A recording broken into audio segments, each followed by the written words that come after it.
नमस्कार, वंदे मातरम में आपका अपना दोस्त वीर सिंह नवीन आवास। दोस्तों, मेरे पीछे आप police station Kanan police station देख रहे होंगे। एक बड़ा इंटरेस्टिंग केस सामने आया तो मैं सोचा कि आप लोगों तक लेकर आऊँ। हाल फिलहाल में यानी कि 15 अगस्त बोल सकते हैं, 14 अगस्त की रात को जिस दिन लोग आज़ादी मना रहे थे, उस दिन पुलिस स्टेशन कनान में एक FIR दर्ज होता है 354 की, यानी कि महिला के साथ में छेड़खानी करने का एक FIR दर्ज होता है, वो भी रात को लगभग 1 बजे की रात के आसपास।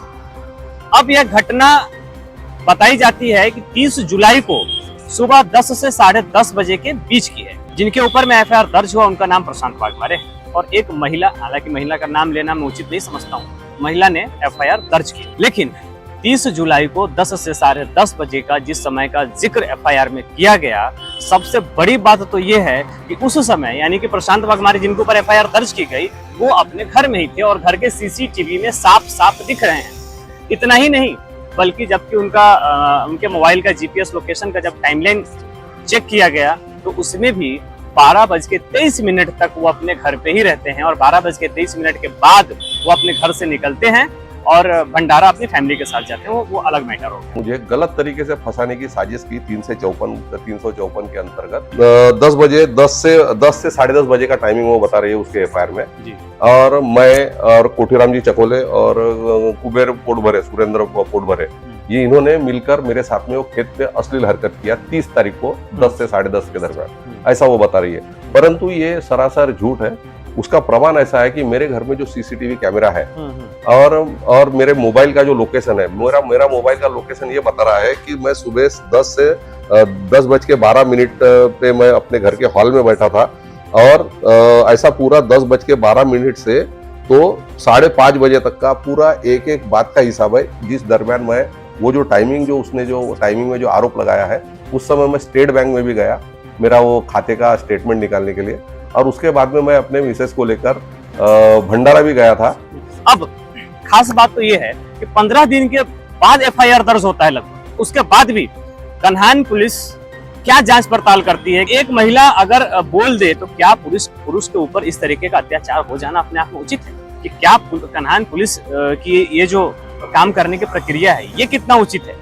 क्योंकि प्रूफ तो साफ साफ दिख रहा है कि CCTV फुटेज में वो बंदा अपने घर पे है, उसके ऊपर में FIR दर्ज कैसे हो सकता है? वो भी घर से 8-9 किलोमीटर दूर जाके किसी महिला के साथ में छेड़खानी कैसे कर सकता है? और सबसे खास बात तो इसमें ये इसका दूसरा पहलू है कि उस महिला के साथ में प्रशांत वाघमारे यानी कि उन दोनों के साथ में पहले से भी बात चल रहा था जमीन को लेकर के, वो अलग मैटर है।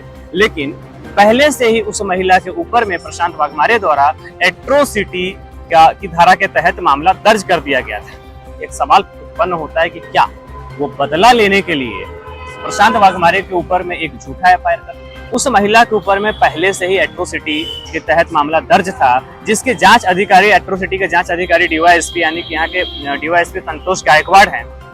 ये सब कुछ उनको पता था, उसके बाद भी प्रशांत वाघमारे के ऊपर में झूठा FIR दर्ज किया।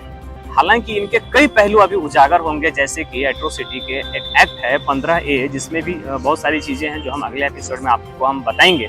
लेकिन अभी सवाल ये उत्पन्न होता है कि क्या कोई महिला किसी पुरुष के ऊपर चाह ले तो FIR कर दे? वो अब FIR सच्ची है या झूठी है, क्या पुलिस का यह काम नहीं है कि FIR करने से पहले उसकी एक जांच पड़ताल की जाए? क्योंकि किसी के ऊपर में एक बदनामी का ठप्पा, एक सिक्का तो लग जाता है हाल फिलहाल के लिए, हालांकि जांच में जो भी चीजें निष्पन्न हो। लेकिन क्या यहाँ पे जो पहले से जांच अधिकारी है एट्रोसिटी के DYSP संतोष गायकवाड़, क्या उनके कार्य प्रणाली पे एक बड़ा प्रश्न निर्माण नहीं होता है?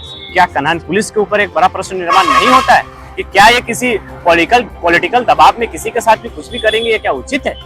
कई सवाल उत्पन्न होते हैं। अगले एपिसोड में हम फिर हाजिर होंगे, हमारे साथ देखते रहे, बने रहे नवीन आवाज पे। जय हिंद।